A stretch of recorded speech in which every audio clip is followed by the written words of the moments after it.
بسم اللہ الرحمن الرحیم۔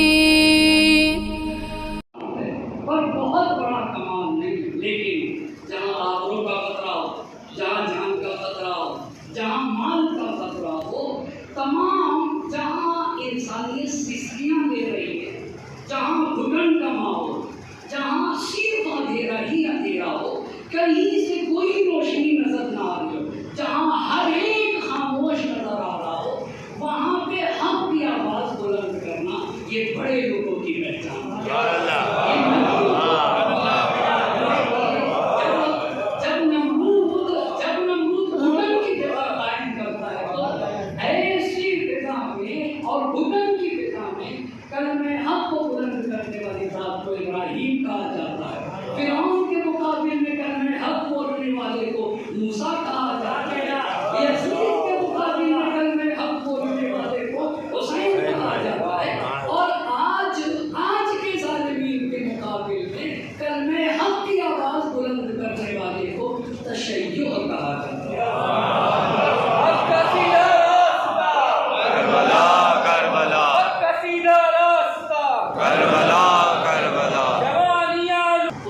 اس کا وجود ذات اور ذاتیات سے اوپر ہوتا ہے۔ دوسرا پوائنٹ، جب انسانیت سسکیاں دے رہی ہو جہاں اور کوئی انسانیت کا ساتھ نہ دے، وہاں وہ بولتا ہے۔ یہ نبیوں کا کارنامہ ہے۔ اور تیسری بات، اس کی لاجک اور اس کی منطق زمانے کی منطق سے افضل والا ہوتی ہے۔ یہ بہت اہم بات ہے، یعنی جو بڑا انسان ہوتا ہے اس کے سوچنے کا طریقہ زمانے کے سوچنے کے طریقے سے الگ ہوتا ہے۔ ایک مثال دینا چاہوں گا، امام حسین نے مدینہ چھوڑ رہے تھے، وہ قضائے عالم کہہ رہے تھے کہ نہ چاہیے۔ کیوں روک رہے تھے؟ اس لیے کہ ان کی ایک لاجک تھی، وہ لاجک یہ تھی کہ امام حسین بچ جانا تھا، مگر حسین نے کہا میں جاؤں گا، مگر امام نے کہا میں جاؤں گا۔ سارے لوگ روک رہے تھے، ان کی منطق کیا تھی؟ حسین بچے اور حسین نے کہا میں جاؤں گا۔ دنیا یہ کہہ رہی تھی کہ مقام معظم رہبری منظر میں چلے گا۔ کیوں لوگ یہ سوچ رہے تھے؟ لوگ یہ سوچ رہے تھے کہ ان کا وجود بچنا چاہیے، اور ان کی لاجک کیا تھی؟ ان کی منطق کیا تھی؟ ان کی منطق وہی منطق تھی جو حسین کی منطق ہے، جو حسین کی لاجک تھی۔ حسین کی لاجک کیا ہے؟ جو بڑے لوگ ہوتے ہیں نا، ان کی منطق زمانے کی منطق سے اوپر ہوتے ہیں۔ ان کی منطق ہوتی ہے ہم بچیں یا نہ بچیں، ہم کو بچنا چاہیے، انسانیت کو بچنا چاہیے، شریعت کو بچنا چاہیے۔ اسی لیے جوش نے کہا تھا سورما فتنہ باطل کو مٹا دیتے ہیں، خون دہتے ہوئے ذروں کو پلا دیتے ہیں، اپنی گودوں کے چراغوں کو بجھا دیتے ہیں، اپنے چاندوں کو اندھیروں میں سلا دیتے ہیں، مثل شبیر جو پیغام عمل دیتے ہیں، ایسے ہی لوگ زمانے کو بدلتے ہیں۔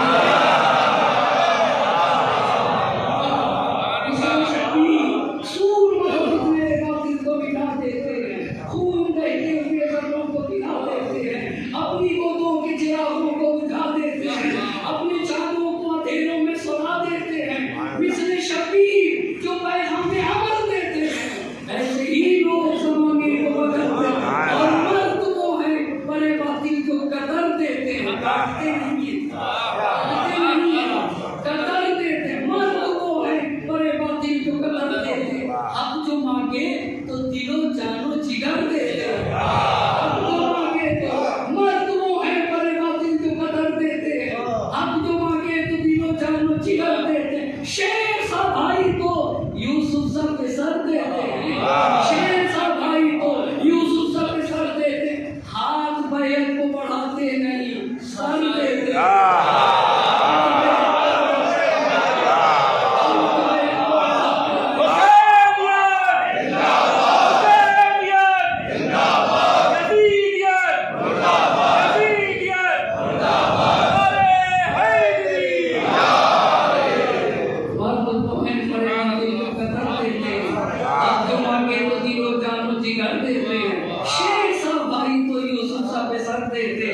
ہاتھ بیعت کو بڑھاتے نہیں، آتش مرگ میں بے خوف و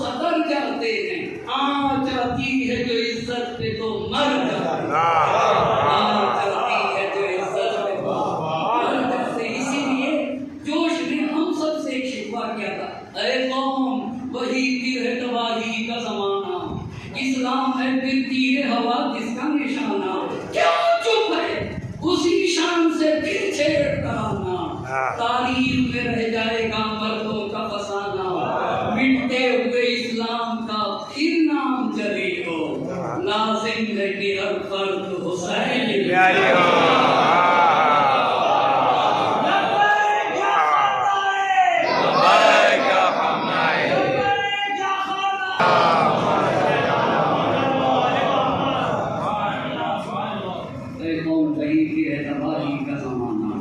اسلام کہتے تیرے نبات اس کا نشانہ، کیوں چپ ہے اسی شان سے پھر کرانا، تاریخ میں رہ جائے گا مردوں کا فسانہ، مٹتے ہوئے اسلام کا پھر نام چلے ہو، لازم ہے کہ ہر حسین کے آج اسلام کی حیات اور بیداری کرتی ہے، آج باغی کے خلاف تب کی پکار کرتی ہے، اور آج مظلومین جہان کی حمایت کا عالم کے لیے ہم خدا کی بارگاہ میں دعا کرتے ہیں کہ معبود مظلومین جہان کی حمایت حفاظت فرما، اسلام کے ایمان کی حفاظت فرما، دین اسلام کو استقامت و قائدانیت عطا فرما، پروردگار حق کی باتوں کا کامیابی عطا فرما، ہماری پولیس کو نابود فرما، ہماری عبادتوں کو اپنی بارگاہ میں قبول فرما، تمام مظلومین کی مغفرت فرما، شہید مقام موسم میں رہبری کے درجات بلند ہیں، گناہگار فرما، اور معبود انہیں نبی اور آل نبی کا جواب عطا فرما، جلد جمہوریہ اسلامی کی قیام کو فرما۔ السلام علیکم ورحمۃ اللہ۔ برحمتك يا أرحم